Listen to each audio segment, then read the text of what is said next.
Good evening, good day, good night, good morning, wherever it is. Today I'm going to do a presentation about The Secret and present some ideas concerning a puzzle that occurred in the book The Secret by Byron Price. And we're talking today about the location thought to be in Milwaukee, Wisconsin. And so I usually would do this presentation if I had more bandwidth with a walk view using an OBS product. But due to my bandwidth limitations, I'm just going to do a follow along type of presentation. It might be helpful to have a copy of Google Maps loaded. And I've also posted a link that would be helpful as far as a point of reference when we get down to looking at where I believe the solve location to be. And so as we follow along, I'm going to start by doing a general quick overview of what I think are the important aspects of the image. Okay, so many people have described this rebus in the image as being, a walking stick, key, millstone, etc. And they've explained that, well, this is a Milwaukee puzzle. There's further discussions and information available that are pointing to the City Hall building that's in the background of this image. And so if we go as the starting point of this image as being that in the background there is the City Hall building, and in the foreground is something within the area of that building. I believe we can maybe make some observations that could lead us to a location. So some people believe that this is Marquette, Pierre Marquette. And I won't be able to pronounce that name a number of times, so I'm just going to say Marquette. And so they explain the rebus here. They have these juggler things going around. So there's obviously some indication of a juggler. There's some also indication of the building there. Some additional observations that most people haven't made about this particular image is that I want to look at the key specifically, I number 1, 2 area in the image. And if you turn the key upside down, you either get a lamppost or a church key, if you will, to open a bottle of beer. And then the little triangle aspect of the key can also be segmented off of that. Another observation that I want to make is that there appears to be a bird, a yellow bird, that we generally would consider to be a canary in the L1 position. And so that's a singing bird, if you will, a singer. If you look in the hand that is being holding the ball, I want you to look and take a magnifying glass and look in close detail at that ball. It's actually something other than just a shiny ball because there's an imprint of smaller, tiny balls or circular within that particular ball that's in the hand. When you get over to the actual gemstone itself, the white area of the gemstone has an L-shaped appearance that is white, kind of forming an upside down L.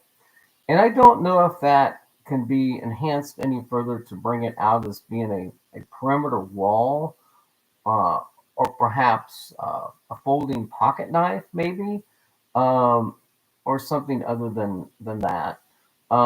This circular object has been identified as a wheel over in the I-7 location. And I've got a couple of ideas for that. And as we walk through my ideas, I'll give you an idea what I think that could be. And then there's the primrose up here at the top that looks like, it has basically the bottom of it looks not, it has a little slit in it. And it looks like there's something like the wind's blowing out of it or something. I don't know. And then in the hair area, they've identified that as being a statue, if you will, near the Marcus. And then the nose, if you look at the shape of the nose, I think that's a Navy symbol on the forehead. And then if you look at these lips of the image figure, I think that the bottom of that's a red hot sausage. To me, that's looks like a sausage, red hot. Um, and then if you go down further into the cape, and so if you look at the area of L and you look at the area of L6, I see some hot dog buns in there.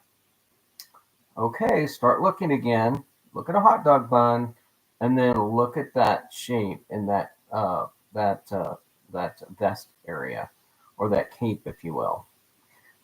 Moving over to, so as now you've seen the hot dog buns in there, right? Seen them? Okay, you won't be able to unsee them. Now let's go over to the arm opening over here, where the bird is in the hand, and the L and M, L M location, M2. Now, if you look at the dark shading area of where the hand is coming out, I see that as being a gravy boat, or maybe some sort of utensil that you could put water in, perhaps. Um, so that sleeve actually forms something. Now, from the hand coming out of the sleeve up through the shoulder, armpit area, in the armpit area, there's definitely the spire of a building in that armpit. Uh, the armpit basically forms a spire of a building. And maybe this would be another recognizable building in Milwaukee that we could identify, but there's definitely a building sitting into that. I think there's a duck over here in the black area below the hand. And there was a story in Milwaukee about this duck by the name of Gertie, and they had to flood the Milwaukee River in order to save Gertie because Gertie was sitting on a post in the middle of the river. If that's a gravy boat, we might be talking about the great accident where Christopher Columbus unfortunately sailed itself into a water tank and got doused. So, if you believe this image figure could possibly be Christopher Columbus, and I've seen some people mention that, oh, that looks like Christopher Columbus. Well, if you think that face is Christopher Columbus and there's water on Christopher Columbus's head, this could be basically referring to this incident called the wreck of the Christopher Columbus that occurred in July of 1917, where 13 persons were killed uh, because the steamer Christopher Columbus, which was, by the way, a whaling steamer. And if you go back to the image now and look at the image a little bit, I've always been concerned about this whale tail that seems to be on his shoulder. And so you get this whale tail that kind of comes out from the shoulder, if you will. There's definitely a fin flipper whale tail sitting there. And if you consider the possibility that they are talking about the wreck of the Christopher Columbus that occurred on the Milwaukee River, somewhere around Buffalo Street, if you will, Sycamore Street at the time. And so this is a little further south than Pierre Marquette Park, but there was definitely a shipping accident on the river where a 100-foot tank was ran into. Basically, this Christopher Columbus was being pulled by two tugs called the Knight Templar and the Welcome, and there's a story about it if you want to read it. The tanker that the Columbus actually crashed into is called the Northern Light. The Northern Light might be important later when we start talking about where I think the actual final location could be. So the Christopher Columbus was considered a, quote, whaleback steamer, and it was the largest excursion boat in the world at the time. It was also at the Chicago's World's Fair. It had an unusually round hole known as a pig among vessel men. And you can look this up. So if you think that there's a vessel in that shoulder or in that opening area, that could be explained a little bit by this. Okay, so there's this arch-shaped structure that some people say is a cicada I'm actually not willing to go. I just think that's a tunnel of some sort. And if you start looking at the building, which is the city hall, you might figure that that's a little more interesting. So let's go under the assumption that this is, first of all, this is Marquette himself. And where did I have him at? I have him bookmarked somewhere. Let's go look at him. Gotta pull up Marquette. Okay, so Pierre Marquette, and I'm not going to read this whole biography, but if you go to Wikipedia and you look up Jacques Marquette, Pierre, you'll find a portrait of Marquette. You'll find a portrait here. And if you look at this portrait of Marquette and you look at the shoulder area,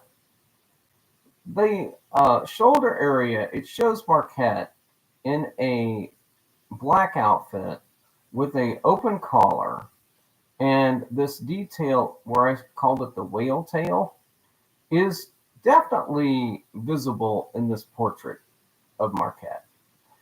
Furthermore, the second photograph or picture of Marquette on the Wikipedia website is of a painting called Pere Marquette and the Indians at the Mississippi River. It's an oil painting done in 1869 by Wilhelm Lamprecht. And remember, Lamprecht is the artist. Lamprecht. Lamprecht. That's the important part you need to remember. Lamprecht is the artist. And if you look at this Pierre Marquette and the Indians painting, it's again him in this black cape type outfit with his arm extended. And it is a very reasonable approximation of some of the things that we're looking at in this image figure, this cape figure, if you will. The whale tail replacing the collar on that cape, etc. And so I think that there is some informational evidence here that this could be Marquette. And so I'm going to go under that. But remember, Wilhelm Lamprecht is the famous person who basically had this story of Marquette. All right, let's do a little more urban spelunking here. So this area that we're now going to be talking about is roughly where Pierre Marquette Park is. And I'm going to look at some of the history of that area. And so one thing is that there used to be a 5-story Romanesque building on the Metropolitan Block at 1012 North 3rd Street. And this building burnt down in 1975. And it stood for a while, and there was some urban renewal projects going on downtown at the time. Well, one of the interesting things about this is that the local firefighter used the Milwaukee River to assist in putting out the fire, along with the ground crew. And there was somebody that was rescued off of this building with a very long ladder at the time. And there was a boat that was used to help sort. And so this was a big deal in Milwaukee in the 70s. This huge fire that happened in the 70s. Some of the businesses that were located in this area at the time, and again, this goes back to when the puzzle was put together, is that this was an area where the where's that information at? Well, anyway, there was a cheese business. There was Usinger Saw. Okay, so what was located at the corner of 3rd and State Street at the time was Roman's Tavern in old Wetzel's bar space. Next door was the Wisconsin Cheese Mart, the Potter's Wheel Pottery Shop. Now, we look at that wheel, and we've been trying to say that that wheel is a wheel for, I don't know, a grist mill. But what if we were just kind of referring to the pottery wheel or the potter's wheel? And there was another store called Black Forest Imports. Okay, so this building has housed all of the unions, if you will, for the metropolitan Milwaukee area, like iron workers and some, and it was a bastion, if you will, of socialism. And when it comes to socialism, probably one of the people that you have to look at as being a star of the socialism world is um, a a guy by the name of Gray. And so if you look at John Gray, he was a leading socialist, and basically all of the other socialists that came about were, I don't know, piggybacking off of many of the ideas that he had.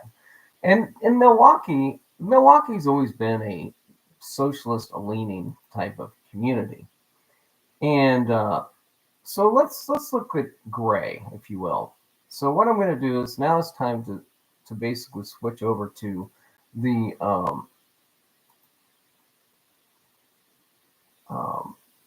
Google Earth, if you will. And I'm going to take us to what I believe to be the Gray Giant. So we're going to go to a location that is right by the City Hall building.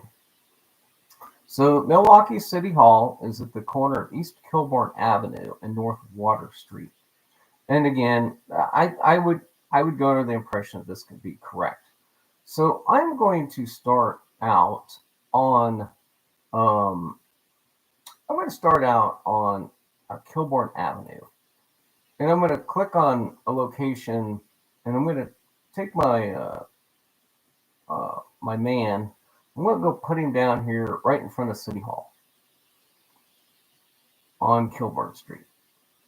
Okay, I'm going to set him right there on Kilbourne Street, City Hall. And I've got him here, and I'm going to turn him around, and I'm going to look at that building, and I'm going to look up at it, and I'm looking right at that building, and I see the clock, I see the two spires, I kind of see the image in the background. It seems to be the right color. All right. Okay, so now I'm going to go over to the next building to the east. And I'm going to look at that building. And that's going to be 273 East Kilbourne Avenue, I believe. And I'm looking at this, I believe it's the city building, if you will. And I don't know who built this building or what who the construction company, and I don't know if it's relevant or not. But I'm looking at this gray building. It's a gray building. I'm looking at this gray building. And I'm looking at being in the shadow of that, the City Hall building, because that's east. We're going to go west. Okay, so I'm now on Kilbourne Street. I'm going to head myself west. I'm going west on Kilbourne. I'm going to be over here on the side that is closest to the Marcus. I'm going to follow Kilbourne over here. I'm now heading by the St. Kate, if you will. And I've just encountered the statue at 176 East Kilbourne Avenue. And I'm looking over at this, and it's a try something or other. And I don't know if there's anything in that image that would correlate with the statue on the right-hand side. But I don't know when that particular statue was put in place.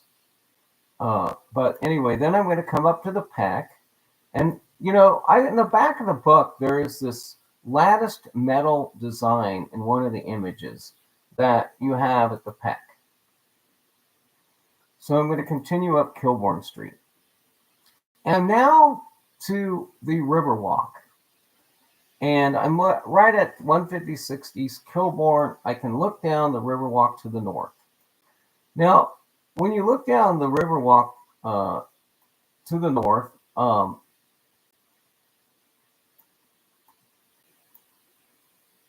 you've got that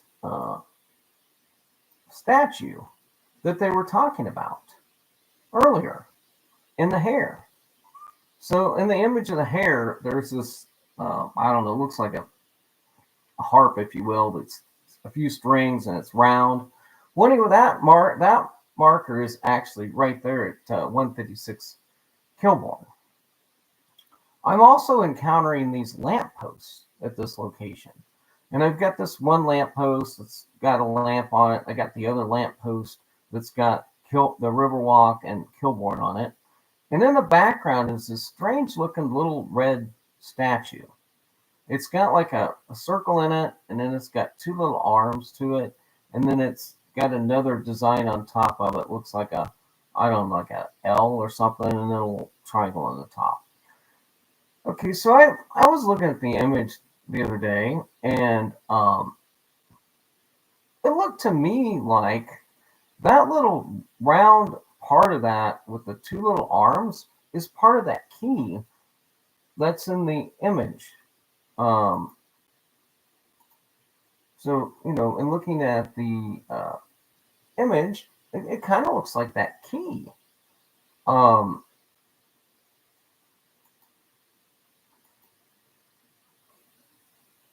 So I don't know. I just kind of feel like that maybe possibly matches. Now look at the key again, and then start turning the key upside down and look at these lampposts. You notice how those lampposts there look a little bit or somewhat like that key? I mean, to me, an artist has to have a little bit of interpretive skill, and if you turn that key upside down, I see those lampposts. I also see a knife in there as well. But when you turn that key upside down, it looks like these lampposts. Okay, so I'm going to continue on. I want to point out right now that I'm coming up on a drawbridge. And since I'm coming up on a drawbridge, I was in the shadow of the gray giant, and I'm now going to find the arm that extends over the slender path. Okay, so that looks like a drawbridge arm to me.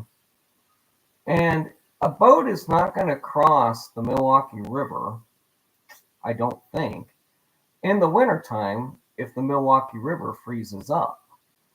And so it would be reasonable to expect that arm to extend over that slender path, right? That walkway that goes across Kilbourne when in the summertime.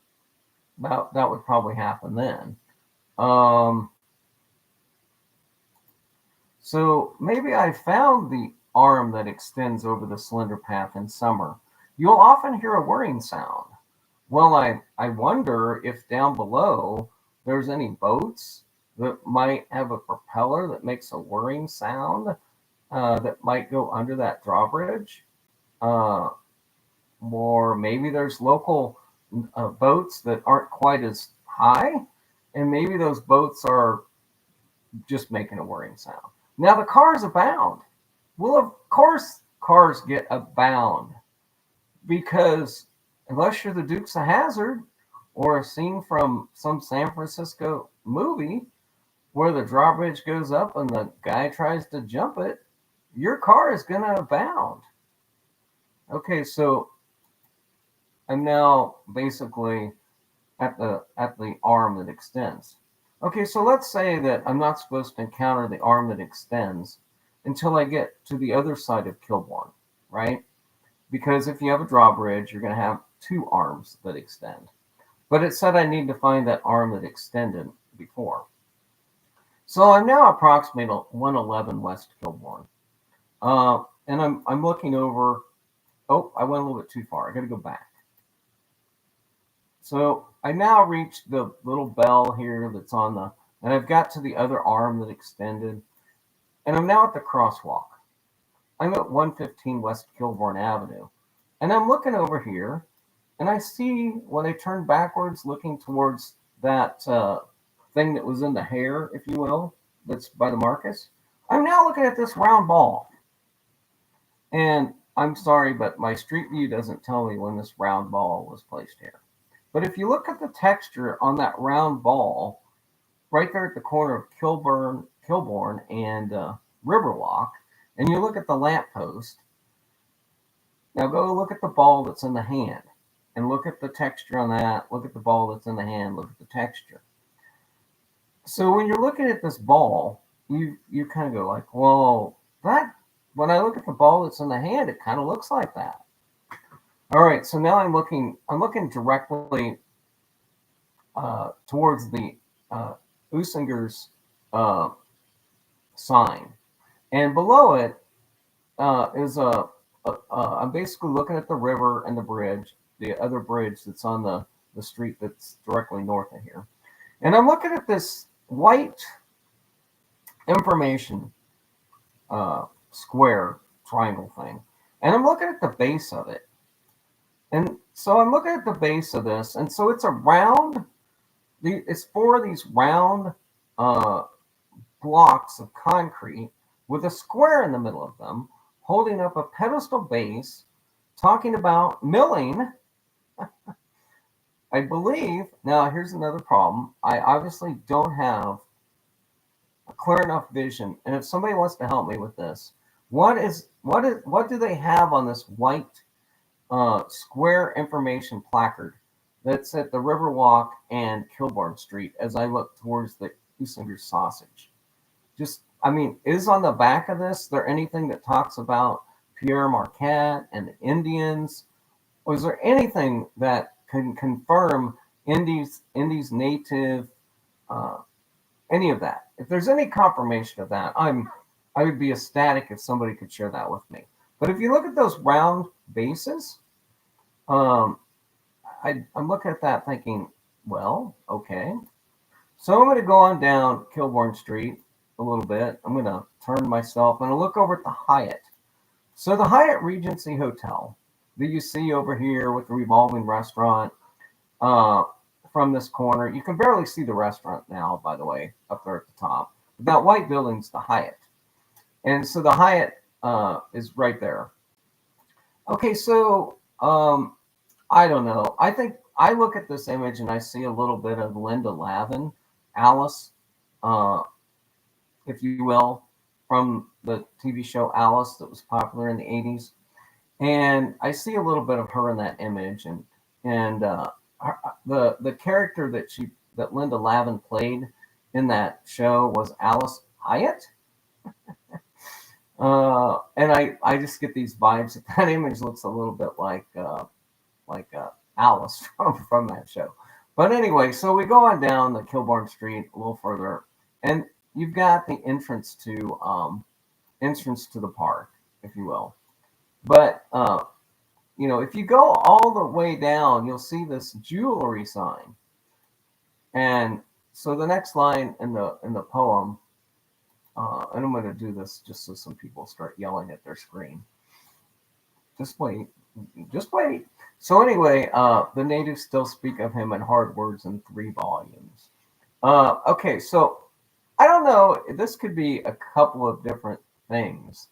And the one that comes out for me is that in that building that you're looking at on the corner, there could be a number of volumes, if you will, because that building actually holds the information about the first affair that occurred in Washington, D.C. And Mr. Hamilton might have been the guy that was involved in that affair. So if you want to go into that building, you can look at some things about Hamilton and his affair with Miss Reynolds. If that helps you any with all of that, then let's just go through those with that information. Now it says take twice as many steps east as the hour. Well, you're thinking, okay, I've got a clock right here in front of this building. I need to do that. Well, sorry, that clock wasn't installed in front of that building when the when the secret was written. So you can ignore the clock on Kilburn Street as providing any useful detail.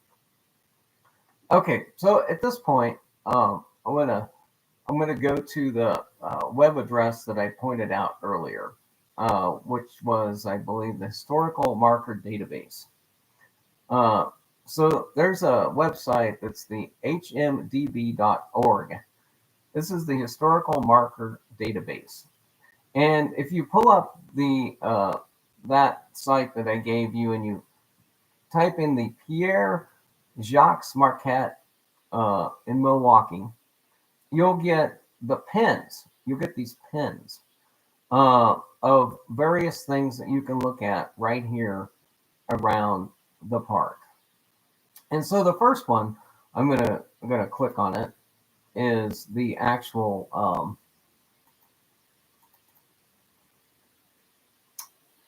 the Pierre Jacques Marquette SJ. It talks about who he is, right? Now there's actually a statue, and if you've gotten to the page is hmdb.org /m dot asap m equals 93660. You'll have to get to this. But anyway, on this page, there is a picture, three pictures. Well, then the picture number 2 is the statue. So there's a statue here of Marquette, right? And it looks back towards that ball that's on Kilburn Street with the lamppost. And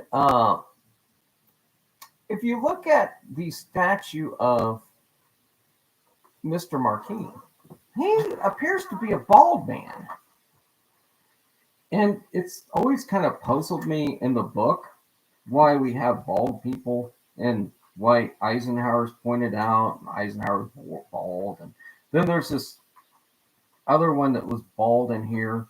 So you got a picture of a bald Eisenhower on page 142 in the back of the book. And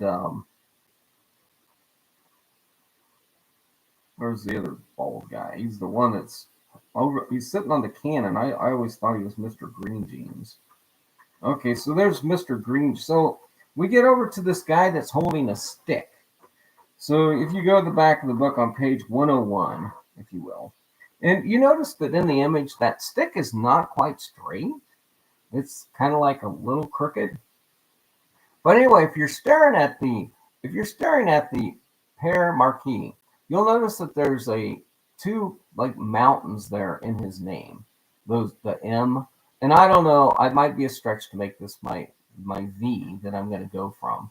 But considering that in the back of the book you have the guy in overalls that is basically balding in appearance, and here Marquis bald. He's holding the cross. He's got his head coming out of a cape type of thing. And then on the next page, 102, we also have the bald guy holding a stick and pointing down. And he's pointing down at, I don't know, I can't really figure out what he's pointing at in that because it's kind of cut off in the image. I don't know if he's sitting on the cannon and he's pointing at something, but he might be pointing at another cannon. Well, anyway, my point is that I don't know if you're supposed to reference the Indian in this, the Indians, because this would give you a direct confirmation. Now look at the face of the Indian in this Marquette. Look at that face. I think that face of that Indian occurs in the back of the book as well, in another story. And gosh, I don't have time to look it up right now. I hadn't just noticed that until now. But it's anyway, that face. Okay, so anyway. All right. So I'm going to go back to my historical database, my markers, and I'm going to go click on another of those pinpoints, and now I'm going to go over on Dr. Martin Luther King Jr. Drive. Now, there's a database that can tell you when this street was renamed Dr. Martin Luther King Jr. Drive, but in the back of the book, there's definitely a picture of Martin Luther King uh, in the story. Uh, um,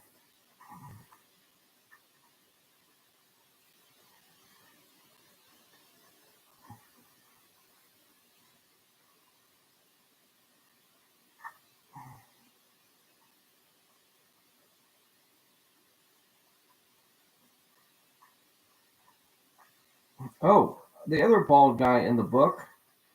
God, where was I? Just passed him. So if you go to also page 95, and you have this guy, this lady's got a dish and just eating some popcorn, and there's this creepy-headed guy that kind of looks like uh, Jack Marquette, wearing a cape. On page 95, you got a guy wearing a cape, like the same guy wearing a cape in the previous image. And here he's staring at somebody holding a beer can. Oh, well, I failed to mention this earlier, but now that I mentioned beer can, I can't but go back to the image and see if I can find a beer can. Does anybody think that there could be a beer can if this is actually a a puzzle about Milwaukee? Does anybody think that they could resist not putting a beer can in the image? Well, now that I start looking really, really close at the jewel, that looks like a beer can. The jewel, if you tilt your head to the right a little bit and look at it, it's a beer can. It's juggling a beer can. Of course he is. It might be a Pabst. It could be Milwaukee's best. I just don't know right now. Okay, well, all right. So you have the juggler. You have the guy that's juggling stuff, right? Um, I gotta get back to my map. Oops, wrong map. I think I closed it. No, I didn't. All right. So I'm getting back to my map. And so you've got the wayfinding point called the birthplace of the American League. And the birthplace of the American League sign is on basically from Pierre Marquette Park. You go to the Milwaukee County Historical Society, and it's on the other side of the street. Um, but what do you most normally juggle? What's one thing that you might juggle? Well, maybe you might juggle baseballs, right? So the Milwaukee County Historical Society, um, the Republican House, was a hotel that stood on this site from 1886 to 1961. It was the birthplace of baseball's American League. On the night of March 5th, 1900, Milwaukee attorney Henry Kill Elia and his brother Matt Kill Elia, Connie Mack, Byron Van Johnson, and Charles Comiskey gathered in room 185. Uh, and the league reorganized place teams in Baltimore. All right. So the birthplace of the American League baseball would be right there. Now, since we're standing in front of that building, that's now called the Teener High School Journal Square Campus and the Journal Commons. Now that we're standing in front of that building, we might want to know that that was actually home to the newspaper in Milwaukee during the time of the writing of the book. So we had this building here that was now called the Teener School and the Journal Commons. This at the time would have been the news business, the newsprint business. And the Hyatt Regency Milwaukee, which is at Kilbourne and MLK, had just been built in that would have been under construction about during the time. Now, if we go back up to West State Street and north on Dr. Martin Luther King, we get to West State Street. And up here, we're going to find the famous sausage that Fred Singer made. And also, this is when I started out with the Metropolitan Block and explaining how the ship pumped water out of the Milwaukee River onto burning buildings. In 1975, that area right there had some problems. The Usinger's famous sausages were spared, but the bank building burnt down. Okay, so got that kind of occurred in that area. So if we go back on West State Street just slightly, we'll get to the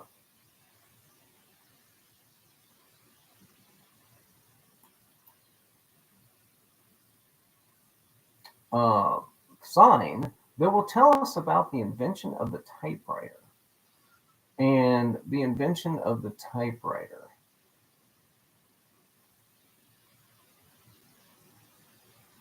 Okay, where's this one at? I'm working on some bookmarks here.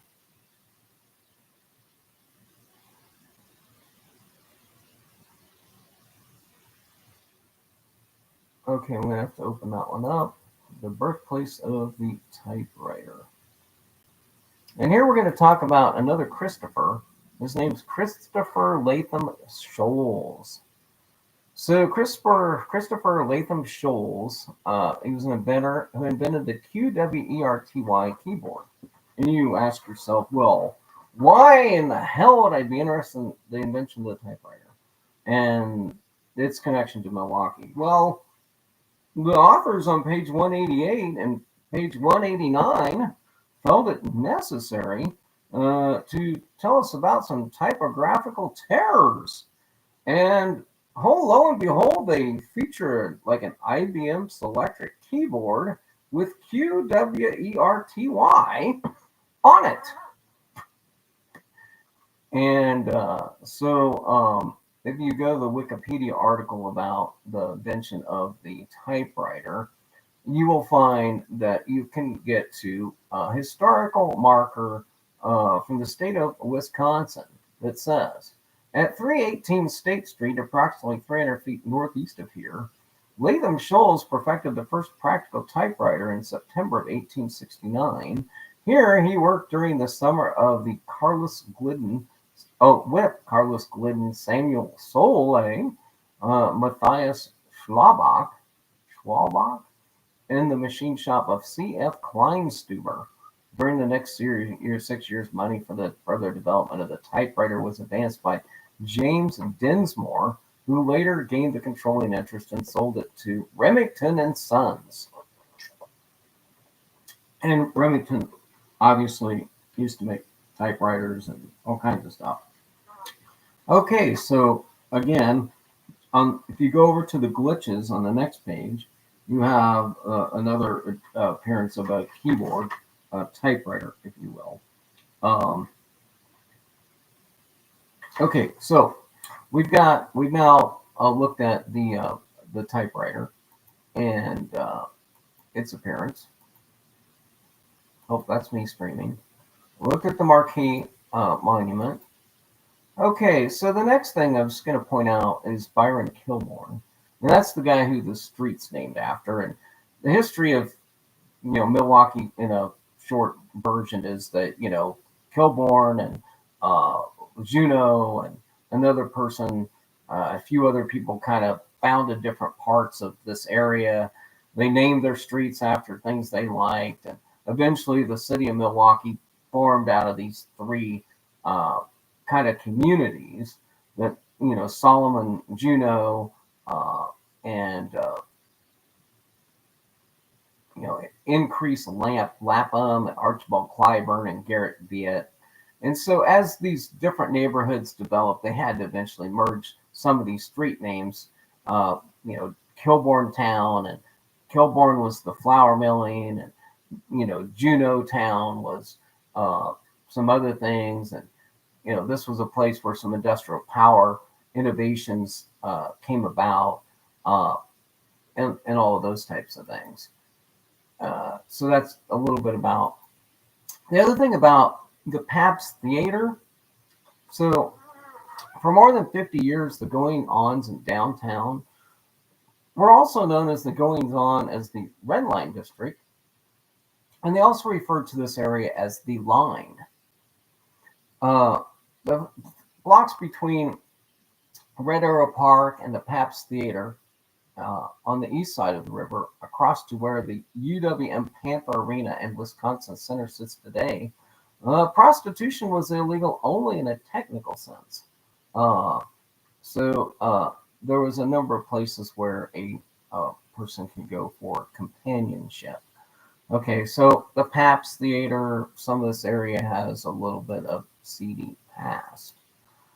Water mills. I was going to talk a little bit about how Byron Kilbourne had this plan to divert water from Lake Michigan, etc.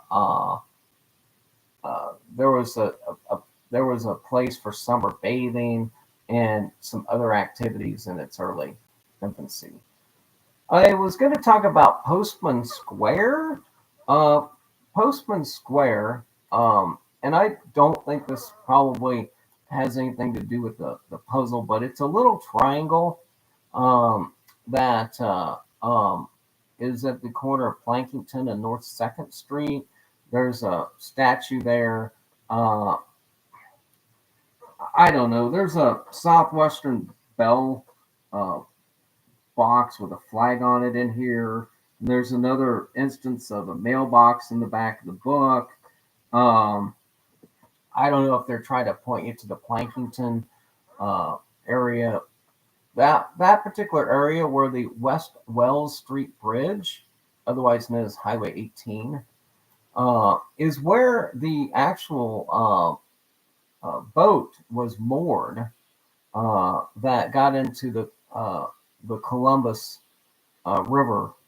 So what had happened is that the at the time Michigan Street was named a different street name. Actually, this actually happened a little further south. Excuse me. So where the Christopher Columbus was coming down the river was a little further south, and the marker for the marvelous mallards a little further south as well. But the first house on the east side of Milwaukee is roughly at the area of Wisconsin Avenue and the river. But I'm up here further north, honestly. So on the Kilbourne Street. So I guess I'm going to not talk much more about that area. Okay, so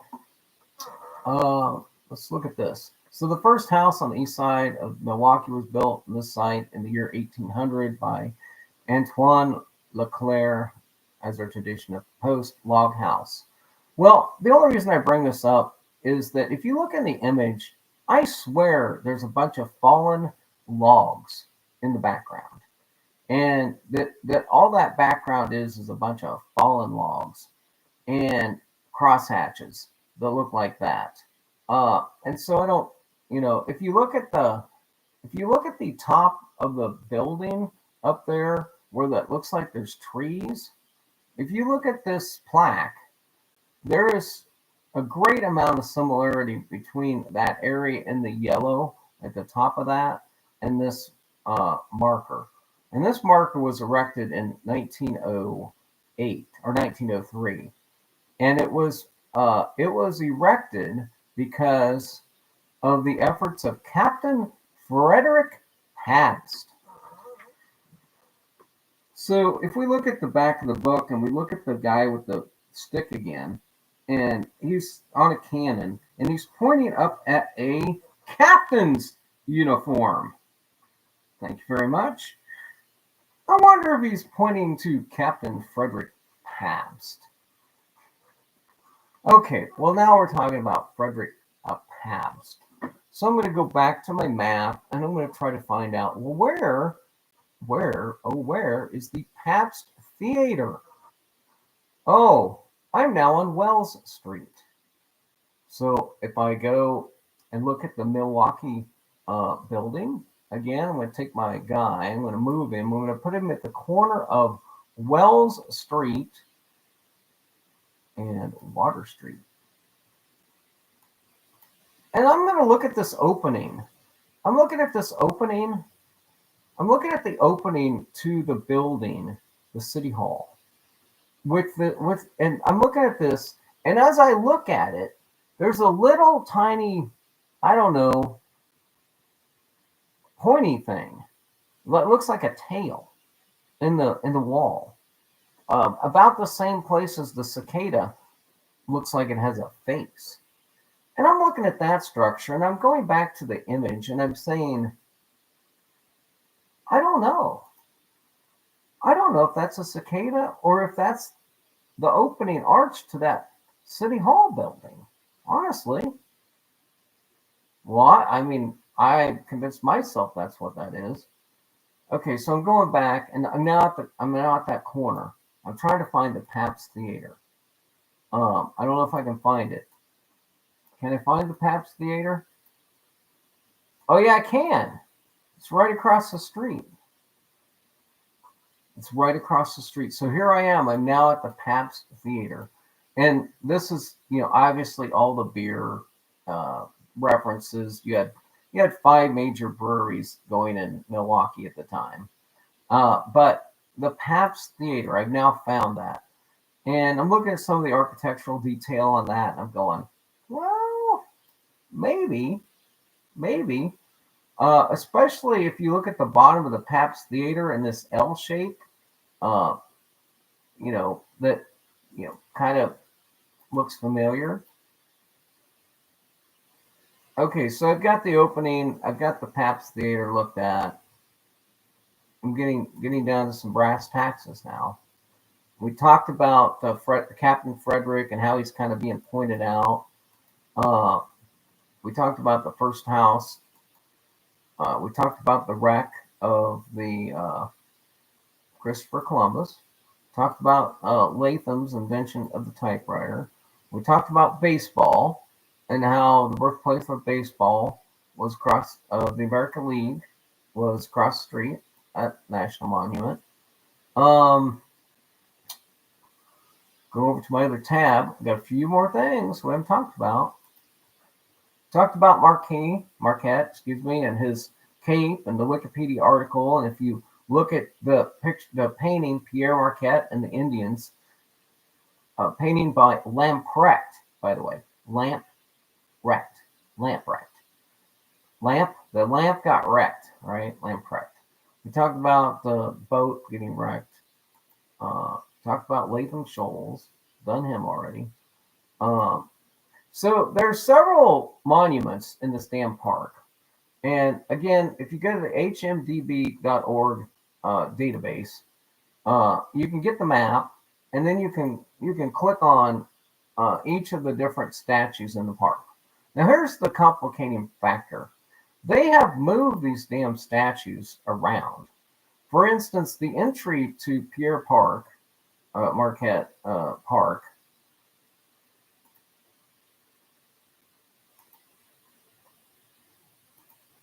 the entry to that on the I just killed my map. So these markers, they've moved some of these signs that show you the entryway to the park. Okay, gotta open up. Sorry about that. You can just skip over a second or two here in the presentation. Um,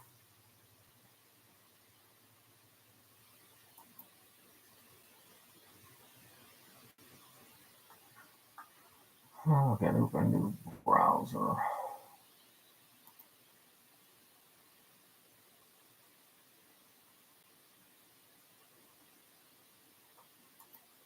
Okay, I'm back. Sorry about that. Okay, so where I want to go now is if you move your browser guy over to the corner of West State Street, and West State Street, by the way, I think has another name. It's called uh, uh, Third or Old World or whatever.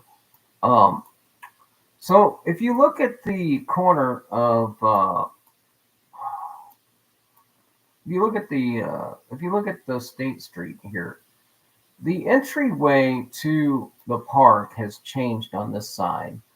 The sign is now addressed off of the very corner.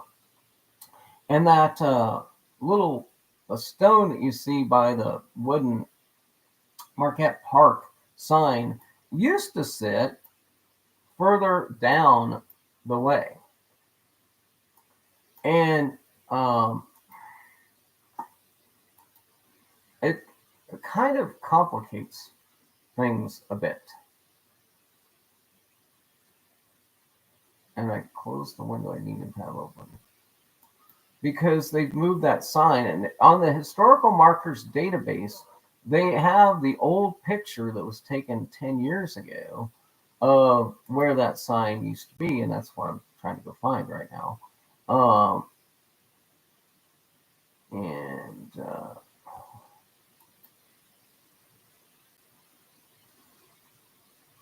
so that's the photo of Marquette's camp. That statue appears to have been relocated as well.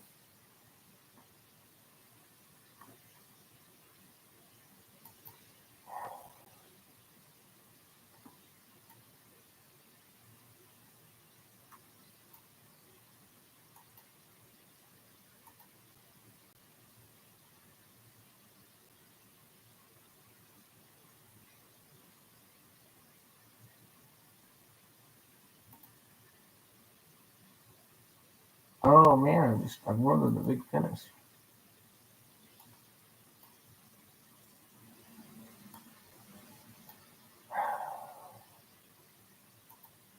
Well, I've got to find it again. This is the problem when you don't have a prepared presentation and you go live, and you lose your.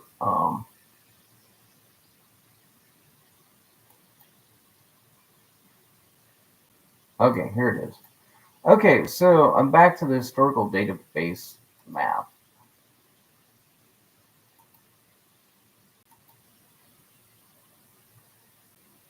So if you go to the Pierre Marquette Historic Site link on the hmdb.org website, you have a picture, number 2, of the Pierre Marquette Historic Site marker, a plaque on stone underneath Pierre Marquette.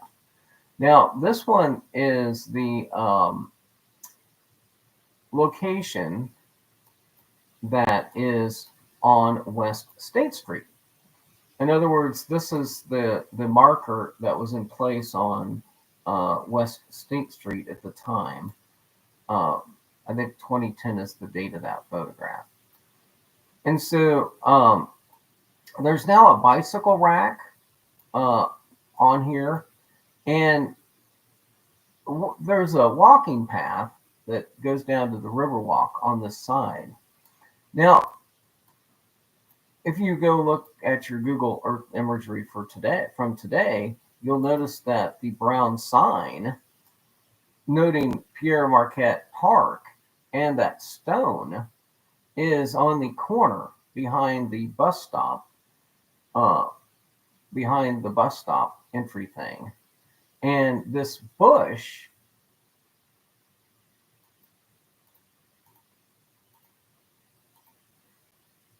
is no longer there.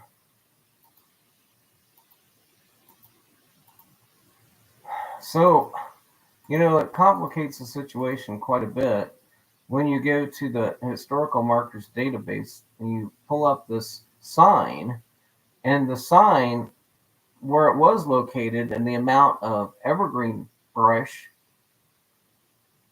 is different, because it used to be there's these two birch trees, and one of the birch trees has a V, and that V is right behind the Marquette sign, which is right behind the bush, which is right behind the Pierre Marquette Historic Site placard that's on a stone. And so that photograph shows this sign being located here, roughly in front of this, I don't know, birch tree with a big V in it.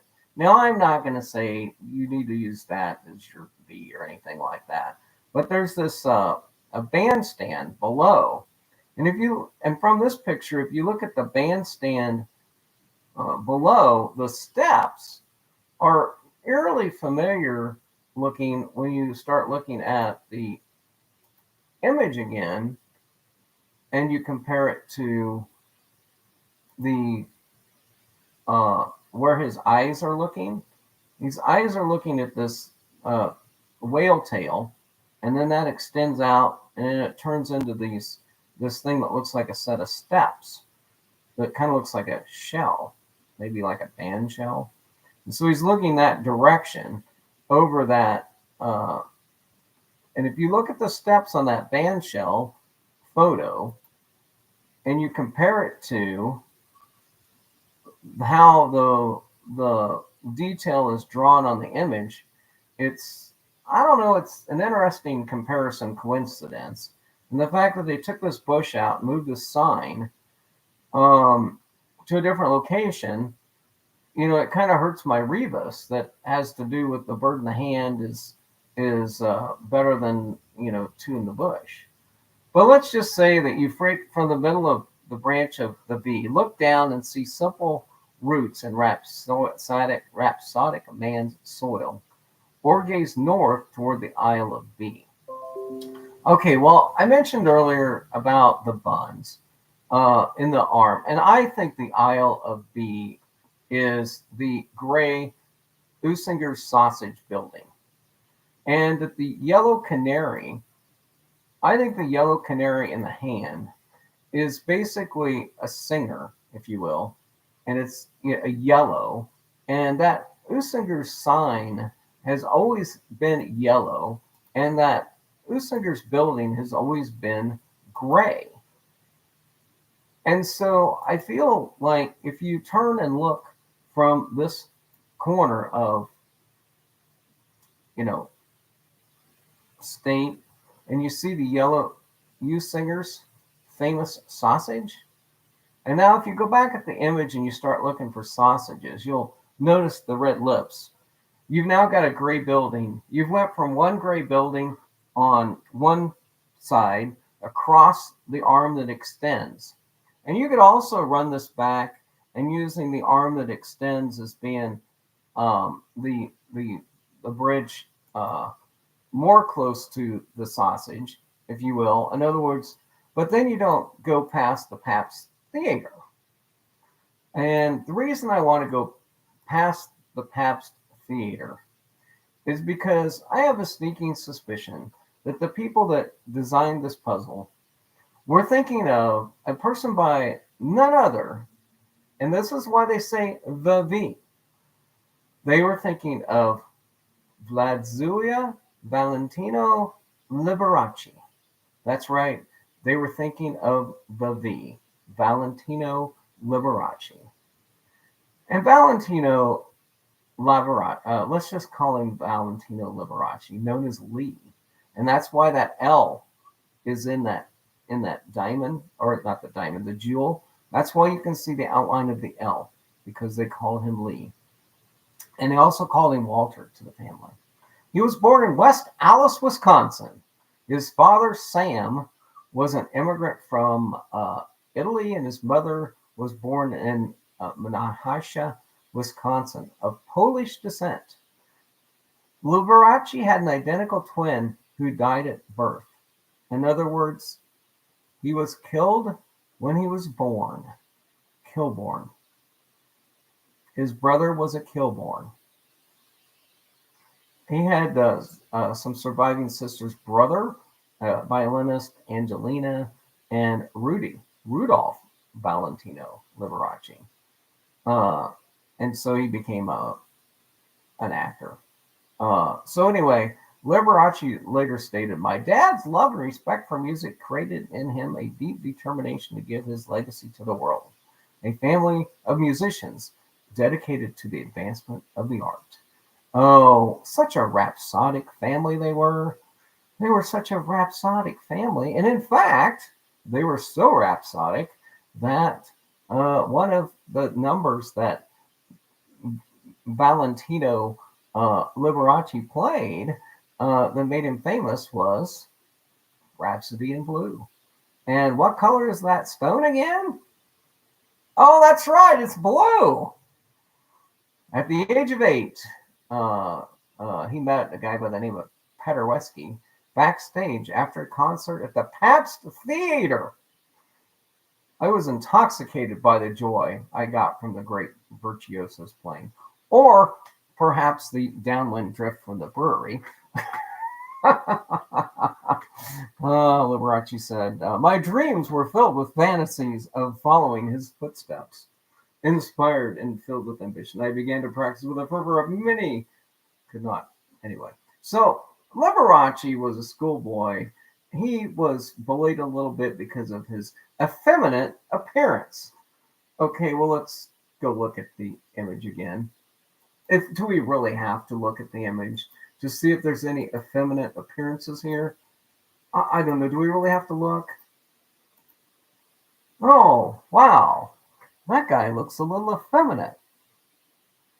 And, oh, gosh, now that I start looking at the detail around the collar of that robe, I'm starting to think that's a singer's robe. That's like a robe that all the people I remember had on when they were singing when I went to church. You a singer. You a singer. And there's a yellow singing bird in the hand there. And there's a sausage right next to him with some fingers. And there's a hot dog bun over there. And that flower has a wiener coming out of it. You singer. You singer. That's it. You a singer. So I guess where does that leave us? Where does that leave us?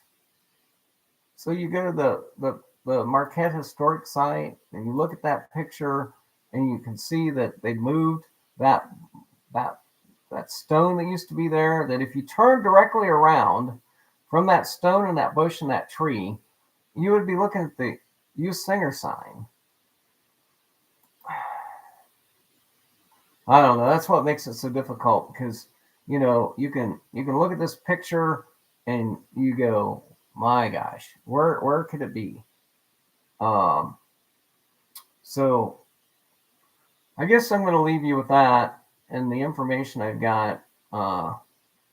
I'm fairly convinced that if we could figure out the V in this, or the exact Isle of B, because the Isle of B could just be the string of boats that line up during the summer.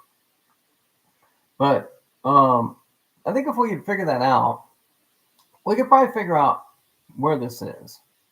Because there's enough information here and enough visual clues to give us an answer. And the weakest part, I guess, I have is that, the twice as many steps east as the hour.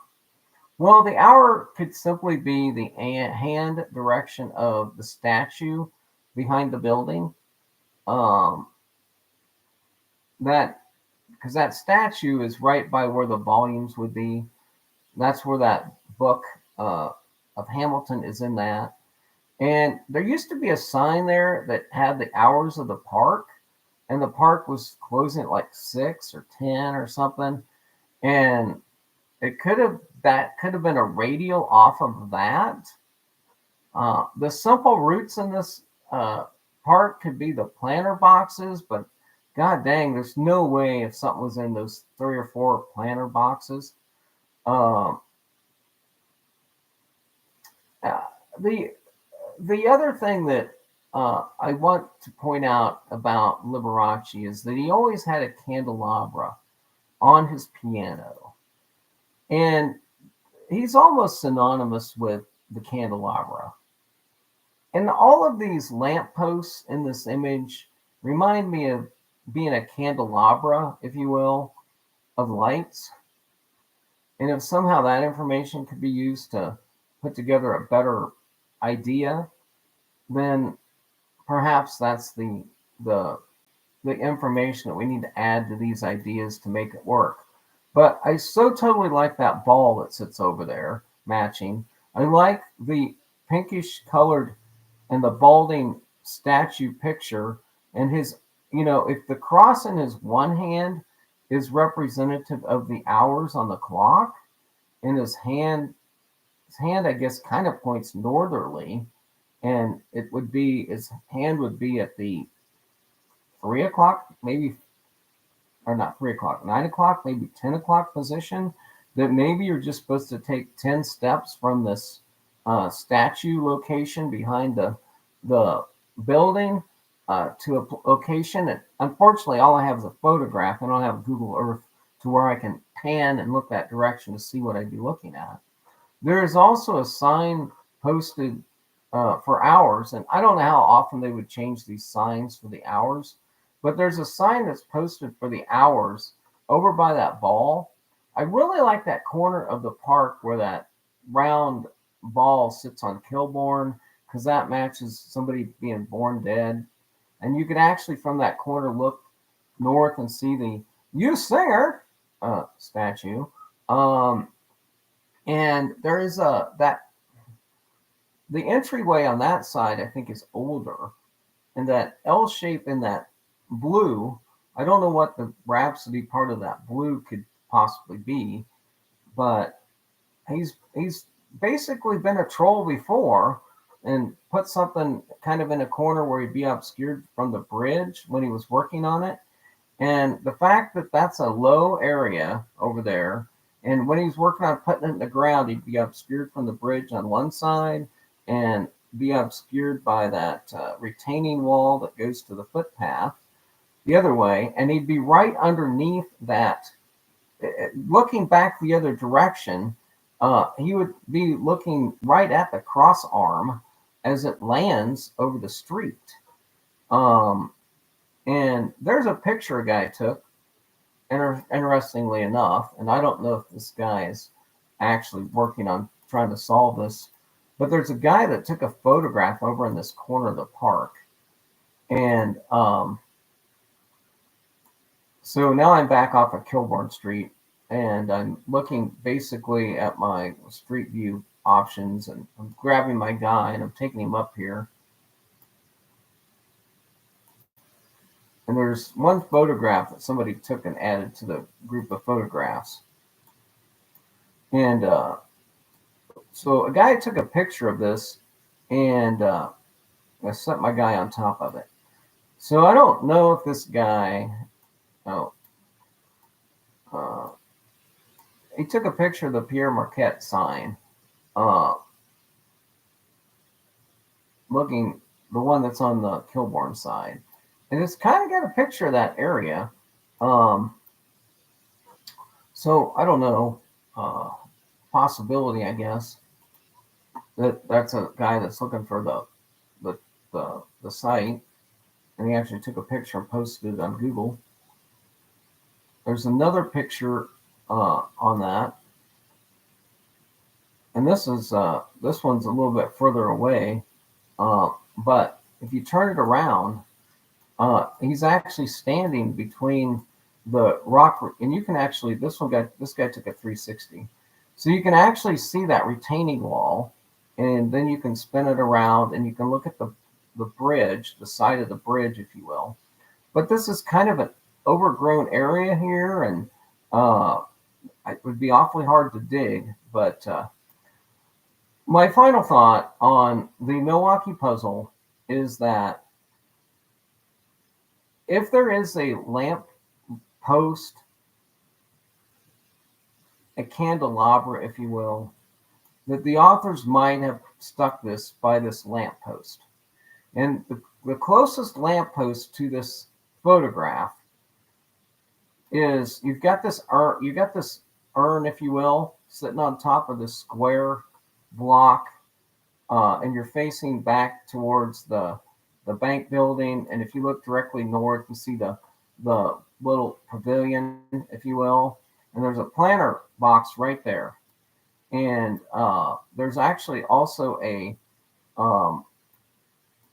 post with a lantern on it, the candelabra, if you will. And if you look at that lamppost and you look at the key again, and I'm right in this corner of the park, that could. And the funny thing about it is I see 3 or 4 places where the soil has been disturbed in this photograph taken. That I'm wondering if this guy is actually a searcher. You know what I mean?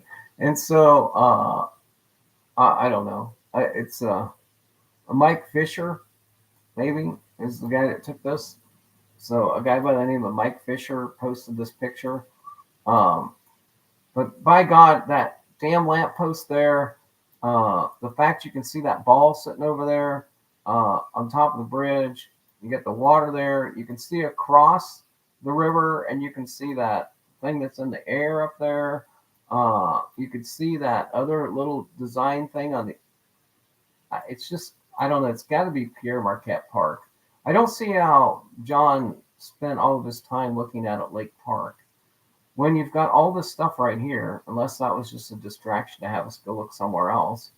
Because you've got all this visual and mental confirmation right in this area that it's you can go look at the museum picture of at Marquette University and see the damn painting that they probably used to make that image off of. So, well, I'm going to see if anybody joined me for this presentation. Oh, nobody joined in, so I guess nobody wanted to make a comment. But if you see this presentation, leave me feedback. Let me know what you think. Let me know if you think I should do some more of these. But I really think that these markers and these pictures these people have taken of what the park used to look like and what it does today, people probably go out to Pierre Marquette Park right now, and they dismiss it immediately because of these things that are missing. The bush behind the sign's been moved. All of these things have changed, and they don't look at it because of the fact that these things have changed. But the Usingers has been there. West Allis. It's Liberace. I'm telling you, it's Liberace. We just got it, and it's a candelabra. It's something to do with that story. All these images make a story. The Gray Ghost makes sense. I don't care if you use the Usingers building as the Gray Ghost. And then just walk basically back to the park from the Usinger building and see the arm that extends over the path, and you see the cars that abound, and you keep walking across the State Street and you get to the park from there.